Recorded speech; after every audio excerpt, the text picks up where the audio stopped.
Gaslighting happens in a narcissistic relationship when a narcissist makes you question yourself and your perception of reality. They do so by constantly putting big question marks over your thoughts, beliefs, and emotions to the point of internal collapse. You start thinking, maybe I am going crazy, maybe I am making up things, maybe things are not happening the way I think they are. And all of this happens because of the narcissist's truth twisting, table turning, mind bending, perspective shifting, and brainwashing nature. They use all of these things in combination to drive you crazy. I have personally experienced gaslighting at the hands of many narcissists, but one gaslighting experience drove me to the point of wanting to end my life, because that gaslighting was the most extreme I had ever been through. It was with a friend. There was no romantic relationship whatsoever. It was a friend, a roommate, who gaslit me so thoroughly inside out that I was convinced I'm the crazy one and I am a monster. Let me share that experience with you and let me help you understand how narcissists truly drive you crazy. Hi, I am Danish, a narcissistic abuse recovery channel. Welcome if you're new to the channel, and if you have not subscribed already, please subscribe before we begin, because as I always say, your subscription to the channel helps spread awareness about narcissistic abuse. Sometimes I really wonder, why did I have to go through the pain that I have been through? I really wonder, why did I encounter a narcissist almost in every relationship that I have had, be it in the capacity of being a friend, a partner, a child, a classmate, a roommate, you name it, I have experienced it. Now my conclusion and my understanding is, my purpose was to help people coming from different backgrounds, and I needed to know it all, which unfortunately meant I had to go through it all, and that's what ended up happening.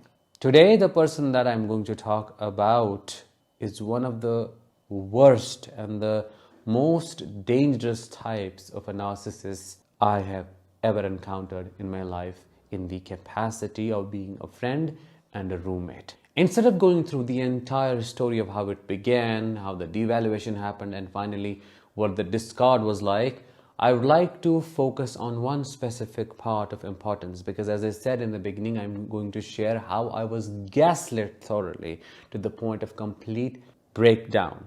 This experience has to do with the narcissist's stealing behavior, his stealing habit. So we were roommates.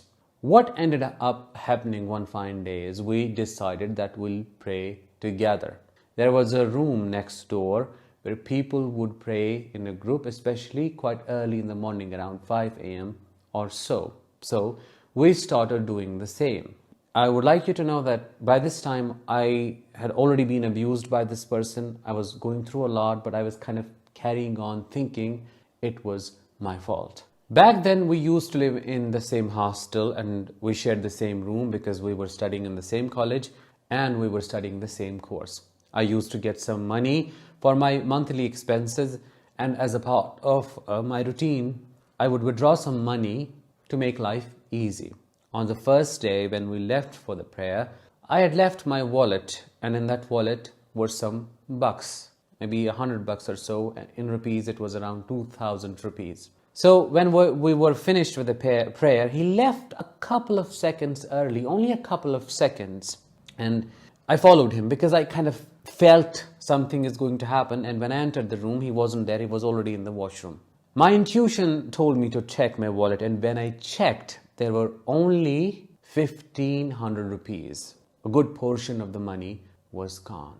I completely ignored it and brushed it off. I didn't want to rock the boat or stir any chaos. The idea established was, I am the cause of every single problem in the friendship, and I have to stabilize myself for not to cause any more trouble. And to a certain degree, he had convinced me that I am making things difficult. So I didn't want to be the cause of more arguments and fights, so I suppressed it, left it there. But I wanted to know what's going on. Second day comes, the same thing. We go for the prayer. He leaves a couple of seconds early. I jump in and find out he's in the washroom. I check my wallet. Again, the same amount is gone. I had intentionally left some amount there to see what will happen next. And there we go. You might wonder, why did I leave money in my wallet if I already knew what was going on? Well, I kind of knew, but I was constantly doubting myself. So I needed some evidence. I needed some proof. When it happened the second time, I was convinced what was going on. So instead of confronting him, because I knew if I confronted him, he would create a scene and he was extremely dramatic, I told his flying monkey, his enabler, that my money is being stolen. I lost $1,000 in 2 days, and I am going to report it to the warden, to the hostel in charge. Here is where it gets interesting. I go to the warden empathizes with me, understands, and takes it very seriously, and calls him immediately. He comes down, and to my surprise, this piece of a shit, this monster, brings up my past and says, how dare he think I am the thief? How dare he think I stole his money? I don't know, maybe the spirits that he says are with him might have stolen. Maybe the jinns that he says he's possessed by might have stolen that money. Ask him. The warden simply told him he's not blaming you. He's just saying, today it's him, tomorrow it can be you. Why did you think he's blaming you and saying you stole the money? He did not respond to that question. Instead, he tried to use deflection. He tried to create chaos, drama, and a scene out of the situation to shift the attention away from the main issue. Finally, he walked out of the office quite angry. The issue escalated, but before I talk about how, I must give you more information for further clarification. As a friend, I had shared some of my experiences with him, some traumagenic experiences such as experiencing sleep paralysis, nightmares, and feeling like I'm surrounded by evil spirits. Because he wanted to know about my past, my family, everything. And back then I did not know it was a part of his information extraction process because he's a predator. I did not know he's going to use it against me when I'll be the most vulnerable. I did not know he would use that information to gaslight me into thinking that it was those spirits who had stolen the money, not him. I know it sounds crazy, but back then he convinced me that that was the case. Let me tell you how. After the warden situation, I leave for my college and attend all the classes. When it's time for me to come back, I enter into a room filled with darkness in the evening. He's sitting in the corner, I can still remember. And the moment I entered the room, he played a recording of a religious scholar talking about how jinns and spirits steal money and how this is a real thing. I was like, what the hell? Does that mean something is terribly wrong with me? I'm living with demons. But my money was stolen. How can this happen? It has never happened before. He really created a heavy and a dramatic scene because after playing the recording, he called his sister, I remember, and started crying. While he was crying, his sister was asking him, what's happening? What's wrong? And he was crying, and he then told her that I had complained about him or something like that to make me feel really guilty. And I felt guilty. I was like, who the hell am I? What kind of a monster am I? How could I hurt such an angel? No way he can do that. Of course not. Maybe I might have forgotten this money and left it somewhere. No, and the surprising thing is, I begged for forgiveness. I apologized. I put my head, I can still remember, on his feet and said, please forgive me. Please, I made a mistake, and I hugged him while apologizing. Can you believe that? I knew I was betraying myself. I felt like I was stabbing myself, but all of that was overridden by the guilt that I was feeling in the moment for him. Ultimately, see how I wish for him the worst pain and punishment. I know I'm not supposed to say that, but he caused me so much pain and he tortured me. After that, what happens is he convinced me I'm the crazy one, I am the torturer, I am the abuser, and he told me very clearly, either you live in this room or I am going to leave. One of us has to leave and shift to a different room. I said, okay, I'm going to leave because I caused this trouble and I created this mess. He arranges a room for me and then I go and check the room. To my surprise, I found out that in this room lives his flying monkey, another person who enables his ego, and this room was a total mess. I don't know what woke up in me in that moment, and I said no, as if I recognized that he was lying and he was gaslighting me. I felt a shift, I can remember that, and I told him, you have the problem with me, you go and you leave. I'm not going to move an inch. This is my room, I have paid for it, I'm going to stay here. After that, he punished me. I mean, it's a long story, but that gaslighting event drove me to the point of wanting to end my life because of the guilt and the shame he planted in my head, in my body, for no fault of mine. He caused me harm, and then he played Darvo on me.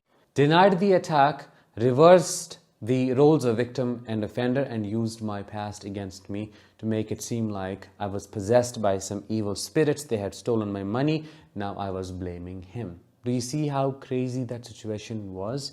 It drove me to the point of wanting to end my life because everything was getting too much for me to handle. Why? Because I was already struggling with my unresolved trauma from my childhood and then other experiences with narcissists, and on top of that, this was the last thing that I needed to happen. Because of his abuse, my psychosomatic illnesses got worse, and to be honest, I was at a point of wanting to give up and unalive myself. I don't know what stopped me, but truly I was at the end of my wits. I was at the end of my rope, about to switch off everything, but I did not, and I'm thankful I chose to continue. The story continues, the torture continues. He did the most evil things to me, even after this event, which I'll share in some other episodes. But why was I convinced he was the thief? He had a history of stealing things from malls, from shopping marts. One day, quite early in our friendship, he went into W.H. Smith, a shopping mart where you can get grocery and stuff. And right before my eyes, he was stealing things, but it didn't feel he was stealing anything. He was as if he was trained in doing that. And when he left that mart, I was shocked, bamboozled, and worried, like, how were you not caught? And he comes out with a bag full of stuff. Stuff he didn't pay for, stuff he could have gotten caught for and probably fined and jailed. And this wasn't once that he did it. This was his routine, which is why eventually I stopped going to these places with him, because I knew he's not going in there to buy stuff, he's going in there to steal stuff. The crazy thing is, most of the sweets that were used in his sister's marriage were stolen from the shopping mart downstairs. Can you believe that? He stole all of that stuff in presence of cameras, security cameras and security people. And then at the end of that semester, I remember, he took really big bags of stuff to his home for his sister's wedding.